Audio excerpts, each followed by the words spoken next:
आदित्याय च सोमाय मङ्गलाय बुधाय च गुरुशुक्रशनिभ्यश्च राहवे केतवे नमः।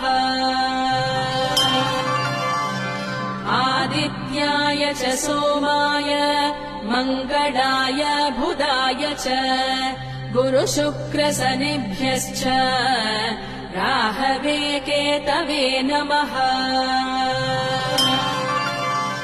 आदित्याय च सोमाय मङ्गलाय बुधाय च गुरुशुक्रशनिभ्यश्च राहवे केतवे नमः।